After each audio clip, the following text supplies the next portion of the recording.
Hello everyone. आज के video में देखेंगे साइकोलॉजी का टॉप मोस्ट इम्पोर्टेंट क्वेश्चन जो आपके बीपीएससी 3.0 और स्टेट 2024 के लिए काफ़ी ज़्यादा इम्पोर्टेंट है।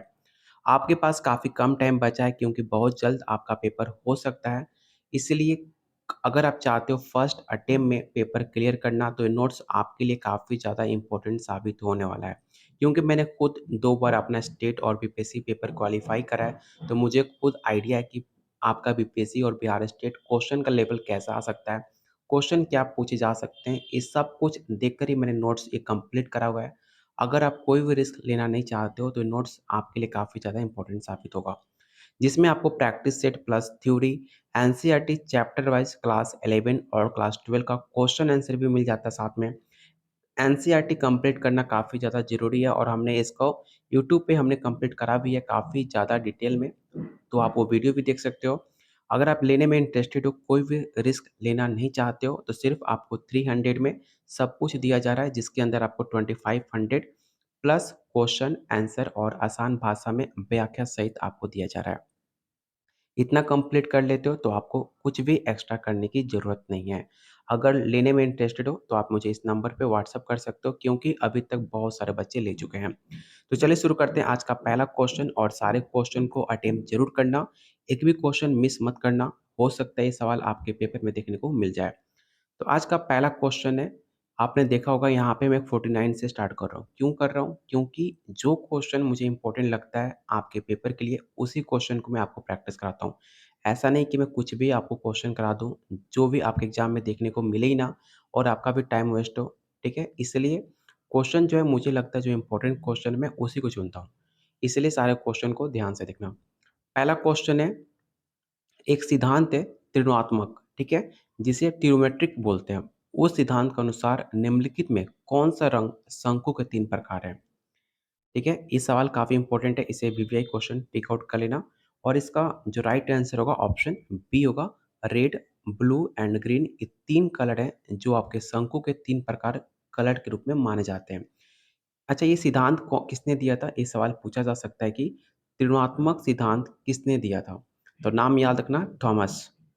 थॉमस यंग और हरमन वन 2 वैज्ञानिक थे, एक थॉमस यंग और दूसरे हरमन वन। इन्होंने दोनों ने मिलकर आपने त्रिकोणात्मक सिद्धांत का आविष्कार किया था, प्रतिपादन किया था। ये 2 काफ़ी इंपॉर्टेंट क्वेश्चन है, इसे ज़रूर नोट डाउन कर लेना। ऑप्शन इसका बी राइट आंसर होगा। क्वेश्चन नंबर 50 है, चित्रात्मक संकेतों का शक्तिशाली सेट विन्यास किसके द्वारा सर्वप्रथम प्रतिपादित किया गया था? ये सवाल कई बार आपके पेपर साइकोलॉजी पेपर 2 में पूछा गया है, ठीक है? तो आपको बताना है कि किसने प्रतिपादित किया था चित्रात्मक संकेतों का शक्तिशाली सेट। तो इसका जो राइट आंसर होगा ऑप्शन बी होगा, वर्दिमर। वर्दिमर को क्या कहा जाता है?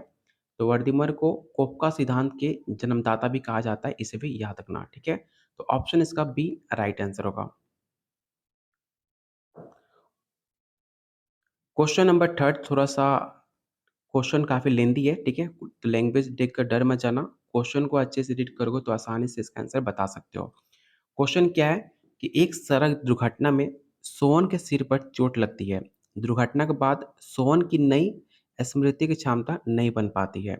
उसको दुर्घटना से पहले बहुत सी घटनाएँ याद रही हैं, परंतु वो 15 मिनट पहले घटना को याद नहीं कर पा रहा है। सोहन के मस्तिष्क के किस भाग में चोट लगने की अधिक संभावना है? तो आपको पता है कि मस्तिष्क के 2 पार्ट होते हैं, ठीक है? मैंने आपको काफ़ी ज़्यादा डिटेल में अपने एनसीईआरटी वीडियो क्लास 11 और क्लास 12 में आपको डिटेल में बताया हुआ है। अगर आपने अभी तक वो वीडियो सारे नहीं देखा है, तो आप जाकर प्लेलिस्ट में चेकआउट कर सकते हो साइकोलॉजी का प्लेलिस्ट। उसमें मैंने एनसीईआरटी बहुत सारे क्वेश्चन ऑलरेडी करा चुका हूँ। वो सारे वीडियो ज़रूर देखना, आपके लिए काफ़ी ज़्यादा इम्पोर्टेंट साबित होगा। ठीक है? इसका जो राइट आंसर होगा ऑप्शन आपका बी होगा, हिप्पोकैम्पस। हिप्पोकैम्पस के बारे में मैंने काफ़ी ज़्यादा डिटेल में ऑलरेडी बता चुका हूँ। लेकिन एक बात आपको यहाँ बताना चाहता हूँ कि हिप्पोकैम्पस ऐसा होता है, हिप्पोकैम्पस बच्चों में देखने को नहीं मिलता है। जब आपका जन्म होता है, बच्चों के लेकर बच्चों में हिप्पोकैम्पस नहीं होता है। जैसे-जैसे बच्चे बड़े होते हैं, उनके अंदर हिप्पोकैम्पस का क्या बोल उत्पन्न हो कहा जा सकता है कि उसके अंदर उत्पन्न होने लगता है। इसलिए आपने देखा होगा कि आपसे पूछ लिया जाए कि आपने 2 साल की एज में कौन से काम किए थे, कौन-सा खेल खेला था, क्या-क्या आपने करा था, आपको याद नहीं होगा। क्योंकि हिप्पोकैम्प्स एक ऐसी मेमोरी होती है जो आपको पास्ट की चीज़ें याद रखने में काफ़ी ज़्यादा हेल्प करती है। बचपन में आपके अंदर हिप्पोकैम्प्स विकसित नहीं हुआ होता है, इसलिए आप बचपन की बातें याद नहीं कर पाते हो। अगर बचपन में आपके अंदर हिप्पोकैम्प्स विकसित हो चुका होता, तो आप 1 साल के अंदर, 2 साल में, 3 साल में आपने क्या-क्या किया है, आपको सब याद होता है। ऐसा माना जाता है कि हिप्पोकैम्प्स 6 साल की अवधि के बाद आपका हिप्पोकैम्प्स विकसित होने लगता है। ये सारे फैक्ट्स याद रखना काफ़ी ज़्यादा इम्पोर्टेंट है। अगर और ज़्यादा डिटेल में आपको जाननी है तो हमारे एनसीईआरटी वीडियो ज़रूर देखना। आपको सारे पॉइंट, हर एक पॉइंट को मैंने काफ़ी ज़्यादा डिटेल में क्लियर किया हुआ है। तो इसका जो राइट आंसर होगा ऑप्शन आपका बी हो जाएगा। क्वेश्चन नंबर अगला है, प्रयोगकर्ता द्वारा प्रस्तावित परिवर्तक किसे कहा जाता है? पहला ऑप्शन है independent variable, dependent variable, option C है कंट्रोल वेरिएबल या ऑप्शन डी एक्सटेनियस वेरिएबल। तो इसका जो राइट आंसर होगा ऑप्शन आपका ए हो जाएगा। यहाँ पर देख सकते हो कि जिस चर को प्रस्तुत किया जाए उसे स्वतंत्र चर कहा जाता है। जो भी आपको मैं इस प्रैक्टिस सेट में आपको करा रहा हूँ, जो अभी आप प्रैक्टिस सेट लोगे सारे क्वेश्चन आपको इंक्लूड मिलेंगे, सब कुछ आपको ओवरऑल दिया जाएगा। इसके बाद अगर आप नोट्स लेते हो, कोई भी आपको डाउट होता है, चाहे आप बिहार स्टेट की तैयारी कर रहे हो, चाहे बीपीएससी की, कोई भी डाउट हो कि पेपर कैसे तैयारी करें, क्या-क्या पढ़ें, कुछ समझ ना आ रहा हो, तो आप मुझे मेरे नंबर पे व्हाट्सएप कर सकते हैं। आपको बिल्कुल फ्री ऑफ कॉस्ट आपको हेल्प की जाएगी। क्योंकि मैंने खुद अपना पेपर क्वालीफाई करा हुआ है, स्टेट 2 बार बीपीएससी क्वालीफाई किया है। तो मैं अपने एक्सपीरियंस बेसिस पे मैं आपको हेल्प कर सकता हूँ, मैं आपको गाइड कर सकता हूँ। क्योंकि मैक्सिमम लोगों का जो पेपर क्वालीफाई नहीं हो पाता है, तो सिर्फ़ गाइड की वजह से नहीं हो पाता है। ऐसा कोई स्टूडेंट नहीं है जो मेहनत करने से डरता हो। हर कोई मेहनत करता है, हर कोई नौकरी पाने के लिए मेहनत करना चाहता है। लेकिन सिर्फ़ उनको बेटर गाइडेंस नहीं मिल पाता है, जिसकी वजह से वो पेपर को क्वालीफ़ाई नहीं कर पाते हैं। तो मैं आपको फ्री ऑफ कॉस्ट आपको गाइड करने वाला हूँ। बस अगर कोई भी डाउट हो आपके मन में, तो आप मेरे नंबर पे व्हाट्सएप कर सकते हैं। सिर्फ़ आप जब मैं आपके लिए कुछ कर रहा हूँ, तो बस आपसे मुझे क्या चाहिए, बस आप वीडियो को लाइक और शेयर कीजिए। जितने लोग वीडियो देख रहे हो, लाइक और शेयर कीजिएगा तो मुझे खुद आप लोग के लिए और ज़्यादा एफ़र्ट लगाने का मन करता है। कुछ और ज़्यादा कुछ एक्स्ट्रा करने का मन करता है, तो बस लाइक शेयर कीजिए।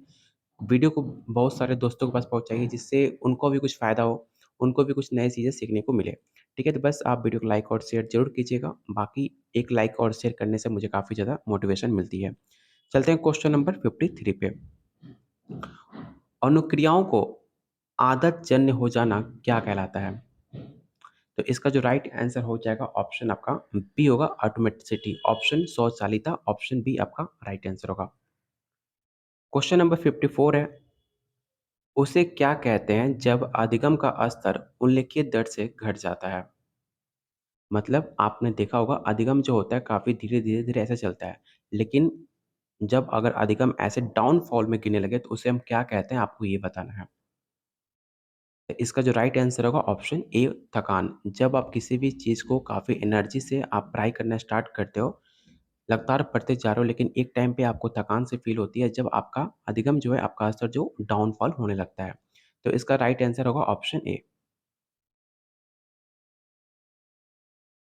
अगला क्वेश्चन है चेतना, व्यक्तिगत और ज्ञात्मक व्यवहार में अचानक और अस्थायी बदलाव क्या दर्शाता है? आपको पता है कि जो भी हम चीज़ सीखते हैं वो कभी अस्थायी नहीं होती है, ठीक है? जो भी चीज़ आप पढ़ाई कर रहे हो, जो भी चीज़ आप अधिगम ग्रहण करते हो, कभी भी अस्थायी नहीं होता। इसे भी आप याद रखना, कुछ भी आप सीखते हो वो आपका होता है अस्थायी, कि कभी न कभी टाइम के साथ वो चेंज हो सकता है। ऐसा कोई भी एजुकेशन में या फिर कोई भी पढ़ाई ऐसी नहीं है जो कभी हमेशा के लिए अस्थायी हो। उसमें कुछ न कुछ चेंज होते रहेगा, कुछ न कुछ वैज्ञानिक लोग उसे खोजते रहेंगे, ठीक है? तो आपको बताना है कि बिहेवियर में जो चेंज होता है, ठीक है? ज्ञात्मक में जो चेंज होता है, जो जो जो आपके चेतना में चेंज होता है, वो किस वजह से होता है, आपको ये बताना है। इस क्वेश्चन में यही पूछा जा रहा है। तो इसका जो राइट आंसर होगा ऑप्शन ए हो जाएगा, ठीक है? वियोजित विकृति की वजह से ये सारे आपको चेंजिंग देखने को मिलता है। तो ऑप्शन इसका ए राइट आंसर होगा।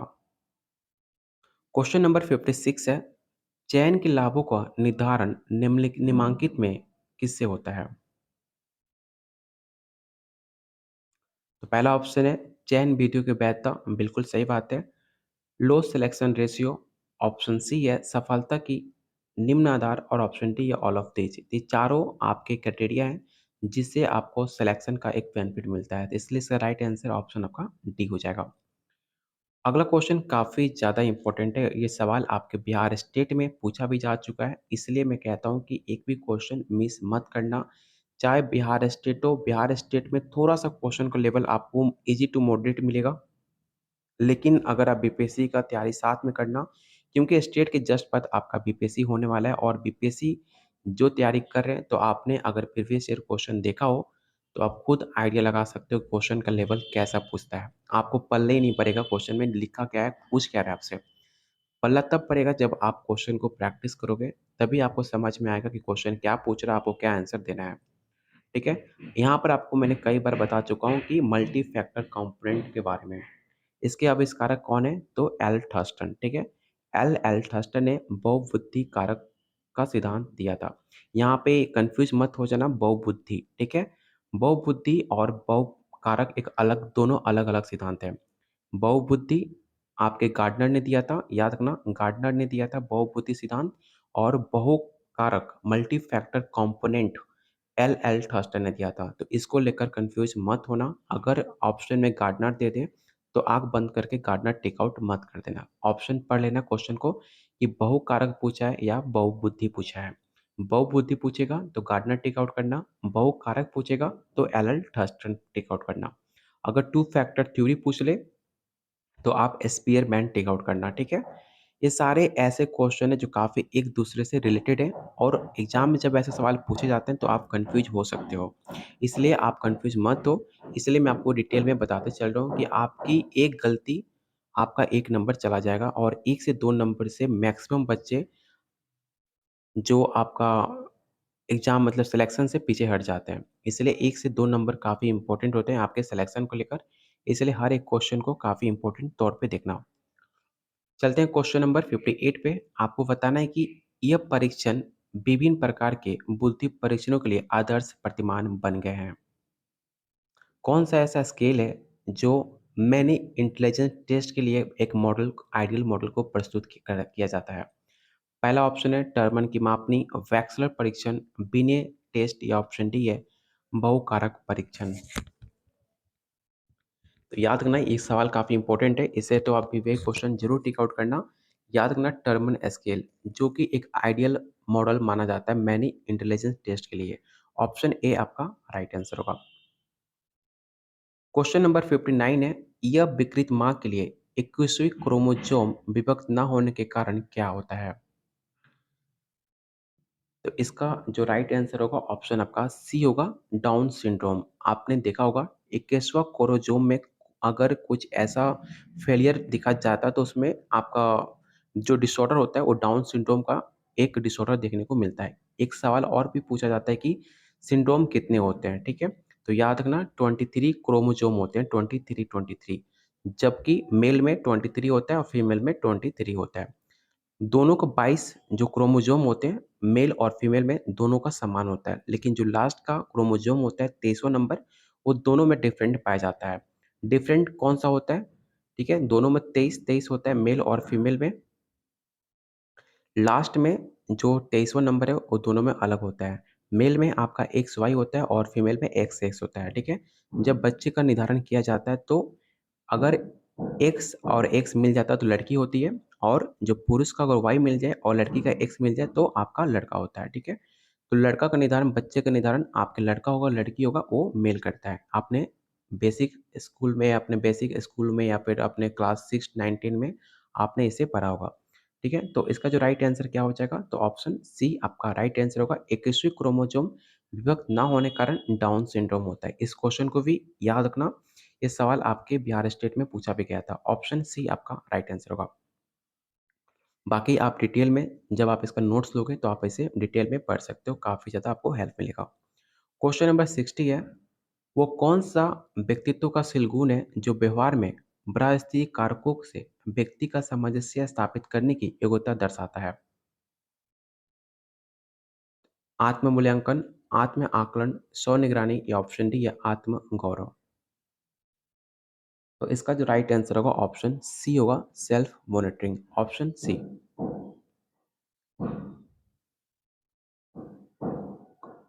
क्वेश्चन नंबर 61 है, कौन सा सिद्धांत ये कहता है कि कर्मचारी काम को पसंद नहीं करते, आलसी होते हैं, जिम्मेदारी लेना पसंद नहीं करते और निष्पादन के लिए इनको विवश किया जाना चाहिए। ये सवाल काफ़ी ज़्यादा इम्पोर्टेंट है, जो मैंने आज की प्रैक्टिस सेट में जिस क्वेश्चन को मैंने शामिल किया, सोचो काफ़ी मोस्ट इम्पोर्टेंट क्वेश्चन है। ठीक है, हर एक क्वेश्चन को काफ़ी इम्पोर्टेंट तौर पे ले चलना, क्योंकि हो सकता है सवाल डायरेक्ट आपके पेपर में देखने को मिल जाए। तो इसका जो राइट आंसर होगा ऑप्शन ए हो जाएगा, थ्योरी एक्स सिद्धांत। ऑप्शन ए आपका राइट आंसर होगा। यहाँ पर देख भी सकते हो कि एक सिद्धांत का मान्यता है कि कर्मचारी कामचोर होते हैं और उन्हें कार्य करना पसंद बिल्कुल नहीं होता और काफ़ी ज़्यादा वो आलसी भी होते हैं। ज़िम्मेदारी लेना बिल्कुल पसंद नहीं करते, उसको कहा जाता है एक्स सिद्धांत। ठीक है? तो इसका राइट आंसर क्या होगा? ऑप्शन ए होगा। अगला क्वेश्चन है, ये तकनीक मूलभूत आवश्यकताओं को आकलन करती है, जिसमें व्यक्तियों के चित्र और कहानियों बनाने के लिए किया जाता है। तो इसका राइट आंसर क्या होगा आपको बताना है। तो इसका राइट आंसर ऑप्शन आपका बी होगा, कथपरक आत्मबोध thematic appreciation test. Option B आपका राइट आंसर, जिसे शॉर्ट फॉर्म में टैट बोलते हैं। इसको लेकर भी मैंने काफ़ी ज़्यादा आपको डिटेल में एनसीईआरटी वीडियो में बताया भी है, जिसमें आपका टोटल 31 कार्ड होते हैं, इसे भी आप याद रखिएगा। ऑप्शन बी आपका राइट आंसर होगा। क्वेश्चन नंबर 63, एनल अवस्था में वंचन या अतिशयोक्ति का क्या परिमाण है? तो इसका जो राइट आंसर होगा ऑप्शन आपका ए हो जाएगा, सुव्यवस्था से असामान्य सरोकार। ऑप्शन ए आपका राइट आंसर होगा। अगला क्वेश्चन है, व्यक्तित्व अनुसूची के प्रशासन में भाव संबंध क्यों स्थापित किया जाता है? वो इसलिए स्थापित किया जाता है कि स्पष्ट और निष्पष्ट अनुक्रियाएं देखने को मिल सकता है। ऑप्शन ए आपका राइट आंसर होगा। अगला क्वेश्चन है, अग्रगामी प्रयोगात्मक शोध में प्रतिपृष्टि अधिक समझ सुनिश्चित करती है, आदेशों की, प्रक्रिया की, अविकल्प की, या ऑप्शन डी है ऑल ऑफ दीज। तो ऑल ऑफ दीज आपका राइट आंसर होगा। और आप लोगों से रिक्वेस्ट है कि जितने लोग वीडियो देख रहे हो प्लीज़ वीडियो को लाइक और शेयर ज़रूर कीजिए। अगर आप इसका पीडीएफ डाउनलोड करना चाहते हैं तो बहुत सारा पीडीएफ मैंने ऑलरेडी अपने टेलीग्राम ग्रुप में सेंड करा हुआ है, आप जाकर वहाँ से पीडीएफ डाउनलोड करके आप अच्छे से और प्रैक्टिस कर सकते हो। तो पीडीएफ को ज़रूर ज्वाइन कीजिए, टेलीग्राम को ज्वाइन करके आप पीडीएफ को ज़रूर डाउनलोड करके प्रैक्टिस कर सकते हैं। इसके लिए मैंने टेलीग्राम का जो ग्रुप का लिंक है वो डिस्क्रिप्शन बॉक्स और कमेंट बॉक्स में पिन कर रखा हुआ है। चलते हैं अगले क्वेश्चन 66 पे। एक क्वेश्चन था, डीएमके पार्टी किस राज्य की पार्टी है? ये सवाल थोड़ा-सा आउट ऑफ सिलेबस है, लेकिन हो सकता है साइकोलॉजी में सवाल पूछा गया था, तो हो सकता है कि आपके एग्ज़ाम में भी ऐसा सवाल पूछ ले कि जो आपकी जदयू पार्टी है, आरजेडी पार्टी है, ठीक है? लोजपा है, ये बहुत सारी ऐसी पार्टी हैं जो आपको बता सकते हैं कि किस राज्य की पार्टी है, ठीक है? तो आपको पता होगा, आप बिहार से हो तो जदयू, आरजेडी, ये सब आपकी जो पार्टी हैं 2 पार्टी, ये मुख्य बिहार की 2 मुख्य पार्टी हैं, जदयू और राजद, जो कि आपके बिहार से बिलॉन्ग करती है। लेकिन इस क्वेश्चन में आपसे पूछा गया है डीएमके पार्टी किस राज्य की पार्टी है? तो आपने शायद नाम सुना भी हो और ना भी सुना हो तो याद रखिएगा, डीएमके पार्टी आपकी तमिलनाडु की एक पार्टी मानी जाती है। तो ऑप्शन बी आपका राइट आंसर होगा। अगला क्वेश्चन है, शिशु द्वारा झुनझुने की डोरी खींचना क्या दर्शाता है? तो इसका जो राइट आंसर होगा ऑप्शन आपका सी होगा, नीड ऑफ सेंसरी स्टिमुलेशन। ठीक है, सृजनात्मक उद्दीपन की आवश्यकता। सेंसरी के बारे में कौन बात करते हैं? तो जीन पियाजे बात करते हैं, इसे भी आपको याद होगा, जिसकी उम्र 0 से 2 वर्ष काउंट की जाती है, जिसे आप सेंसरी मोटर स्किल के नाम से भी जानते हैं। ऑप्शन सी आपका राइट आंसर होगा। अगला क्वेश्चन है, किस क्रिया में आवेदकों को सम्मेलन कक्ष में बुलाकर किसी एक प्रकरण अध्ययन की विवेचना करने को क्या कहा जाता है? उसे कहा जाता है आपका समूह चर्चा। जब आप किसी पार्टी में किसी भी चीज़ को अगर आप समूह में बुलाकर उसकी विवेचना करते हो, तो उसे हम ग्रुप डिस्कशन के नाम से जानते हैं। तो ऑप्शन इसका डी राइट आंसर होगा।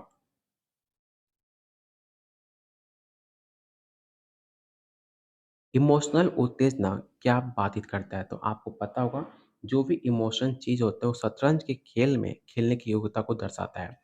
अगर आप शतरंज शतरंज खेल रहे हो, अगर आपका इमोशन पे कंट्रोल नहीं है तो आप गलत चाल चल सकते हो।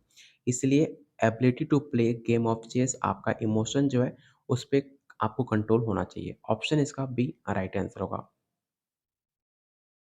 क्वेश्चन नंबर 70 है, ये आधारभूत असामंजस्य, अनैतिक एवं आर्थिक विघटनों का परिणाम किसे कहा जाता है? तो इसका जो राइट आंसर होगा ऑप्शन ए स्ट्राइक, जिसे आप हिंदी में हड़ताल के नाम से जानते हैं। क्वेश्चन नंबर 71 है, किस उद्देश्य के लिए जीवन वृत्ति सूचना व्यवस्थित निर्देशन में दी जाती है? काफ़ी मोस्ट इंपॉर्टेंट क्वेश्चन है, याद रखना। इसका जो राइट आंसर होगा ऑप्शन डी होगा, ऑल ऑफ दिस। इन प्रेरकों को अधिगम संप्रदाय के साथ घनिष्ठ संबंध है।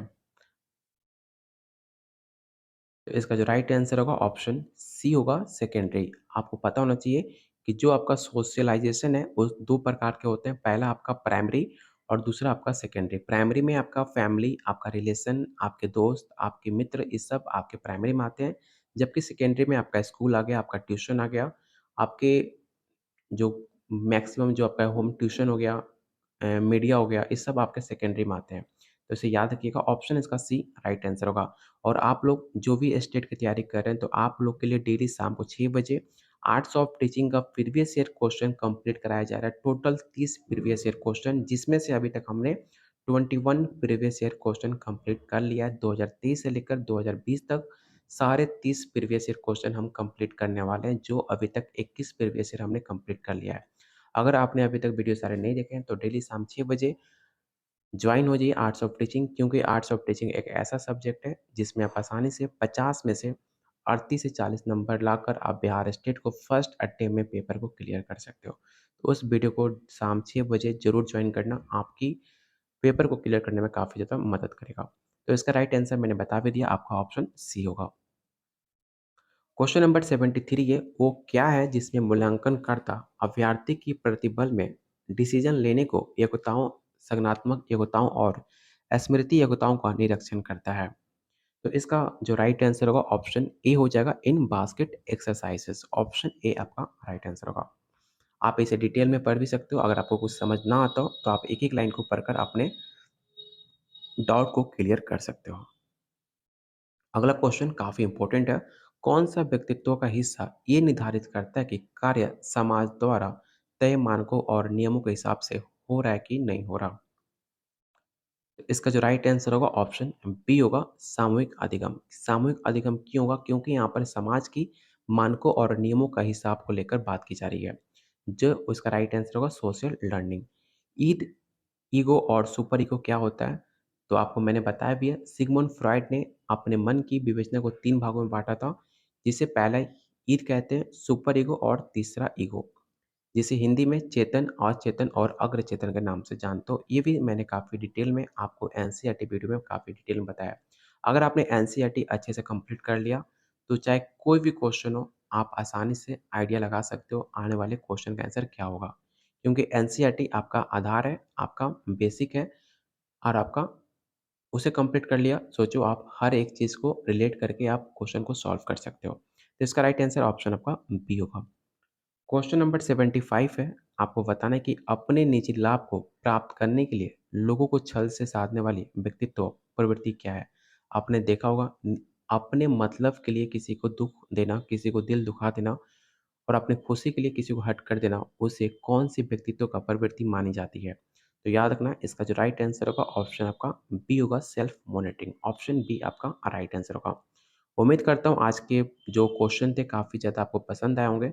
तो वीडियो को लाइक और शेयर ज़रूर कीजिएगा, क्योंकि आपका एक लाइक हमें काफ़ी मोटिवेट करता है आप लोग के लिए और ज़्यादा मेहनत करने के लिए और ज़्यादा इम्पोर्टेंट क्वेश्चन लाने के लिए। तो प्लीज़ वीडियो को लाइक और शेयर ज़रूर कीजिएगा। अगर आप फर्स्ट अटेम्प्ट में पेपर को क्लियर करना चाहते हो, तो आपके डेली पॉकेट मनी से काफ़ी कम रेट में आपको दिया जा रहा है।